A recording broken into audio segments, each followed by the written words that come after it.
Hey guys, and welcome back to Just for the Record. I'm so glad you made it here. Today we're going to talk about record players and what to look out for and what to avoid when buying a record player. We're going to cover both new and used record players because there are some differences, but you can really save money if you know what you're doing. Okay, first of all, before we tackle buying one, we need to understand what a record player is and what to look out for, what functions it needs, and what components should be good. Obviously, that really depends on the price that you're willing to pay for your record player. And to be honest, it's not going to be cheap. Obviously, depends on what you consider being cheap and not. But you should keep in mind that you will spend about 200, maybe a little less, on a new record player that is in the entry level, but with a very nice sound quality and build quality to ensure making the overall experience a good one and to ensure that your records will last longer. If we're talking about used ones, you will presumably get record players that are equal to those you could buy new for around €100 maybe. That is presumably the point that you're going to find something for. My first ever record player actually was a dual record player out of the 80s, which I purchased for €50, and it was fine. But there is so much between a $50 or $40 Victrola or Crosley style record player compared to this one. But of course there is, because the suitcase style ones aren't just record players for €50, they are everything for €50, which means speakers, amplifier and receiver, and obviously the record player itself. We're not going to talk about amplifiers or receivers and speakers because honestly everybody is going to have a different way of putting his musical components together, and everybody wants to listen differently to music. If you want to use Bluetooth, if you want to stream, if you want to have an aux output, if you want to have powered speakers or not, I can't answer this question. And we're going to talk about this in a different video. But today we're going to keep it simple and just talk about record players. I'm using a Technics SL3310. This one has been completely overworked and it is as new. It was fairly expensive, around €300 in a used state, and it was much more expensive when the owner back in the late 70s bought it. But that's fine. So, what to look out for when buying a record player? First of all, the first thing that we got to split the record players in is direct drive and belt drive. For you as a beginner listener, it doesn't really make a difference. And it's a little hard to say. Most of the cheaply built record players are belt driven, but most of the really expensive ones are belt driven as well. Most of the mid to high tier ones are direct driven. Of course, there are exceptions to the rule, obviously. This one, for example, is a direct drive turntable. It is possible, if you buy a cheap direct drive turntable, which means that the motor that runs the platter is directly underneath the platter, you can hear some surface noise, some rumbling. If you buy a more expensive one, that shouldn't happen. But we're really talking about very small margins here. At the end, you just need to know what the difference is. If you want a DJ, by the way, you definitely need to go for a direct drive turntable because a belt drive turntable doesn't work for a DJ. Just to mention that. Another thing that you should watch out for is an adjustable counterweight. You will find this on the end of the tone arm, or the beginning, the bass actually, not the end. And this should show a little number that you can turn on so that you can adjust the counterweight. What is the counterweight doing? A usual record player does have quite a lot of tracking force if you do not use the counterweight. Tracking force means the power that presses the needle, or the stylus, how it's actually called, into the grooves of the record. And you can guess it's a bad thing if you put too much pressure on it, because it's going to, first of all, wear the record down, and second of all, wear the needle down much faster. So you should definitely have an adjustable counterweight and not just a sprue that keeps it up. Actually, most record players that are above the €100 mark definitely do have an adjustable counterweight. And you should really watch out for this. And the third thing that I would say is important is a changeable headshell or cartridge, which holds the pickup that picks up the music.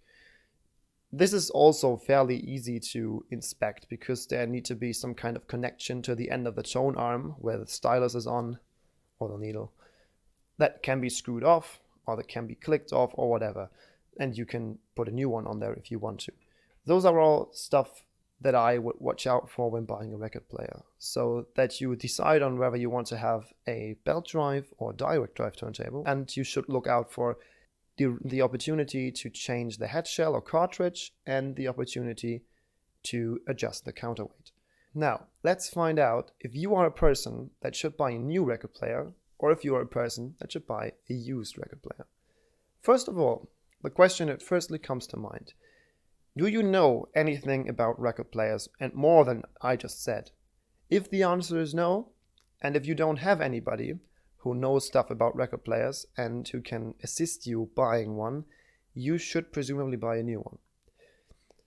One exception is there, and that's the route I went. If you have a store that you trust that is selling and even repairing, in my case, old record players, that's a good opportunity to buy a used record player. How I bought both of mine, actually. If that is the case, you can definitely buy a used one.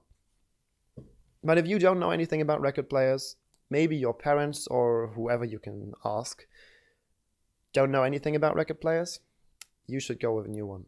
There are some brands that you could go towards, which would be Fluence, for example, or Audio-Technica. Audio-Technica is actually, I think, the most prominent beginner brand that is producing record players, and you can get, I don't know the exact prices, but the LP60X is somewhere around 120 euros, 140 euros, I'm not entirely sure, but somewhere around that ballpark. And the LP120 definitely is a nice record player.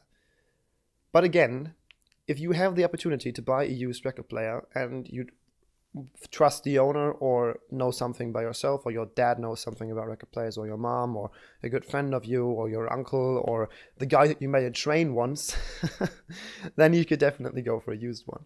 And there are even more brands, and actually there are brands on both sides, but there are some brands that you can consider as well, like Torrens, for example, like Technics, like Dual, like Onkyo and Panasonic or whatever. All of those manufacturers build high-end turntables and low-end turntables. And there is the possibility of educating yourself or to get the information you need out of online forums and just asking the internet. But if you buy something from eBay or Craigslist or whatever it's called where you live, there always is the opportunity that it's going to arrive broken. And if you do so, we're obviously talking about buying a used one. And if you do so and if you get it broken, it doesn't even matter if it has been broken when the owner sent it to you or if it has been broken while transport, you will not get any of your money back. And if you don't know anybody who can repair those record players, then that's a problem. So if you buy a new one, you obviously have a warranty on it, and depending on where you live, you can give it back in Germany for about 2 years. And that's a nice thing. If you ask me, I would always buy a used record player. But now I know enough by myself to consider if it is a good one or if it isn't.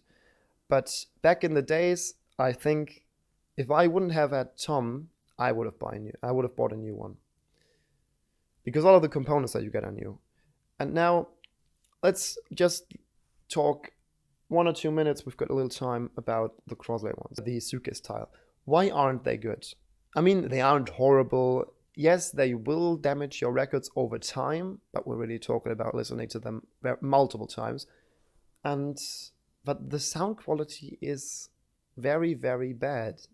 If you want to have a record, one of the reasons, or at least one of the reasons for me, is that I want to have a very good sound experience. That's the reason why I use a high quality amplifier, high quality speakers, and a high quality turntable. And all of that benefit goes to waste if I use a Crosley.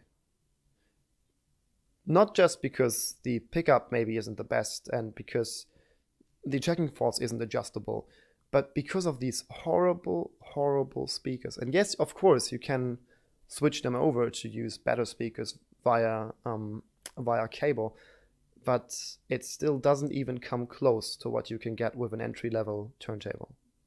But still, if you have a Crossley Victrola or whatever those brands are called, turntable, don't mind the bollocks, how the Sex Pistols said once. It's perfectly fine. If you're happy with it, keep it. Okay, if you've got any questions about record players, or did I miss anything?